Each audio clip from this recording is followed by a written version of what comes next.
Have you ever seen a speaker crash and burn because of technical difficulties? It's painful to watch, isn't it? Well, welcome to the David Goad Show. Today, I'm going to give you one principle to follow that will help you avoid this ever happening to you.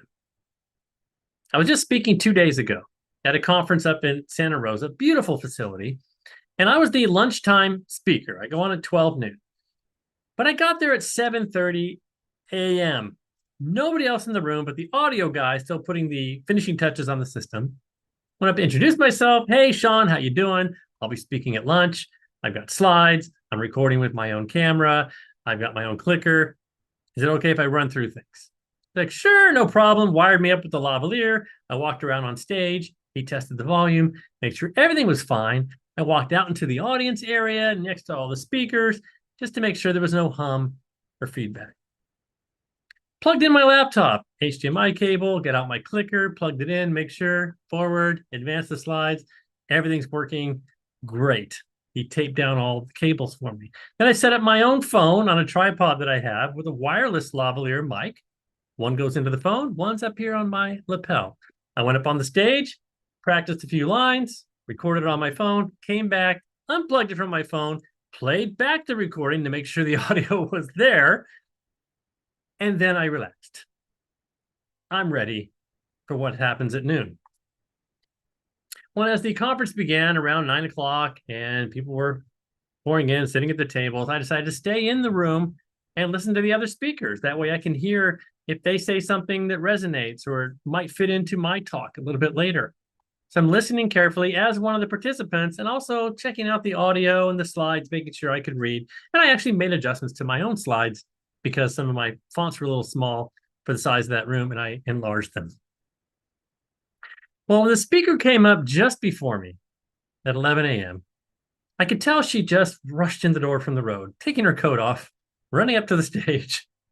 And I don't know if she had travel difficulties, whatever, but the pain began at that moment. She plugs in her laptop, doesn't work, doesn't have the right connector or adapter. Sean comes running up to the stage. She's supposed to be talking at this point, and we're all watching her fumble around on the stage. When he finally gets her wired up for audio, she starts to speak and walks to the other side of the stage, and whoa, there's this weird feedback from the house speakers. Sean comes up again, fussing around with it. She's laughingly, jokingly, trying to talk and make humor out of the moment, but it was painful. And then they eventually have to switch her laptop with somebody else's, copy her PowerPoint onto a USB drive, move it to the new laptop. This is during her speaking time. And I looked around the room. The audience is just drifting away, looking down at their phones, their laptops, talking with each other. And this is all wasted time. So I ask you, could this have been avoided?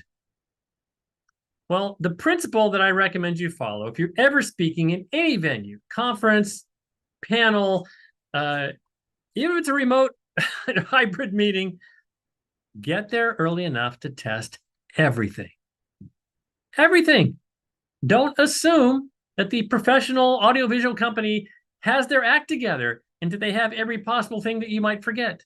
Or that there are batteries in the microphones and the clickers and all the devices that are necessary for your presentation.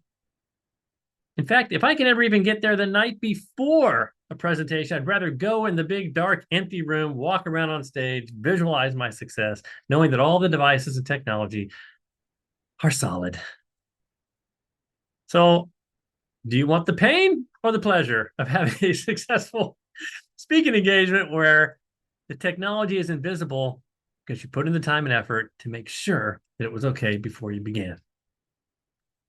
That's my gentle reminder for you today. And to all of you speakers out there, I know stuff happens, but the earlier you get there, the lower the probability it's going to mess you up. That's the message for the David Goad Show today. If you have any question about public speaking, on stage, on camera, running meetings, whatever it is, drop it in the comments or send me a private message, and I'd be happy to do a show just for you. Have an awesome day.